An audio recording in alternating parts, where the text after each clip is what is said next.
நான் தான் சுபாஷினி. எனக்கும் கவினுக்கும் என்ன நடந்ததுன்னு எனக்கும் அவனுக்கும் மட்டும்தான் தெரியும். எங்கள் ரிலேஷன்ஷிப் பற்றியோ எங்கள் 2 பேரை பற்றியோ இனி யாருமே தப்பாக பேச வேண்டாம். யாருக்குமே எதுவுமே தெரியாது. உண்மை தெரியாமல் எல்லோரும் நிறையா பேச வேண்டாம். எங்கள் அப்பா அம்மாவுக்கும் இதுக்கும் எந்த சம்மந்தமுமே கிடையாது. அவங்கள பனிஷ் பண்ணணுன்னு நினைக்கிறது தப்பு. அவங்கள விட்டுருங்க. இவ்வளோ சுச்சுவேஷனில் எல்லோரும் அவங்கவுங்களுக்கு என்ன தோணுதோ அது எல்லாமே பேசிட்டீங்க.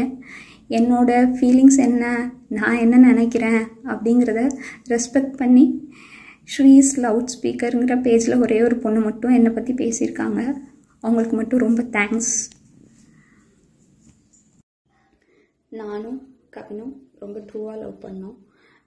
கொஞ்சம் செட்டில் ஆக டைம் தேவைப்பட்டுச்சு. May 30 அப்போ வந்துட்டு சுஜித்தும் கவினும் பேசிக்கிட்டாங்க. அப்போது அந்த டைமுக்குள்ள வந்துட்டு அப்பா கிட்ட சுஜித் சொல்லிட்டான்.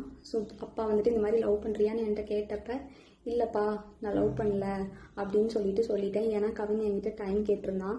இன்னொரு 6 months கழிச்சு சொல்லு ப்ளீஸ் அப்படின்னு சொல்லியிருந்தான். அதனால வந்துட்டு நான் வந்துட்டு அப்பா கிட்ட அன்னைக்கு சொல்லலை.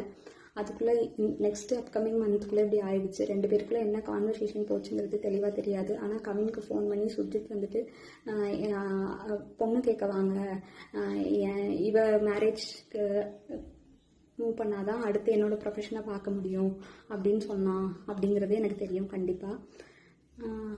அதுக்கப்புறமா வந்து 27 என்ன நடந்துச்சு அப்படின்னா, அன்றைக்கி கவின் வராங்கிறது எனக்கு தெரியாது. நான் 28 ஈவினிங் தான் வர சொல்லியிருந்தேன். அவங்க தாத்தாவுக்கு தலையில் சூச்சர்ஸ் இருந்ததுனால நான் வந்துட்டு ரூம் பார்த்துட்டு அட்மிட் பண்ணணும்னு யோசிச்சிருந்தேன்.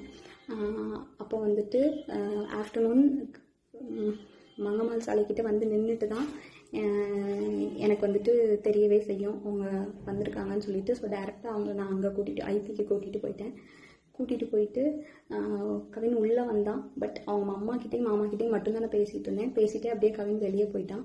அங்கேருந்து கிளம்புறப்பந்தான் அவங்க அம்மாவும் கிளம்புறப்பந்தான் கவின் எங்கே அப்படிங்கிறதே நாங்கள் யோசித்தோம். நான் ட்ரீட்மெண்ட் ப்ரொசீஜர்ஸ்லாம் எக்ஸ்பிளைன் பண்ணிகிட்டு இருந்தேன். அப்போ யோசிச்சுட்டு நான் வந்துட்டு சொன்னேன்.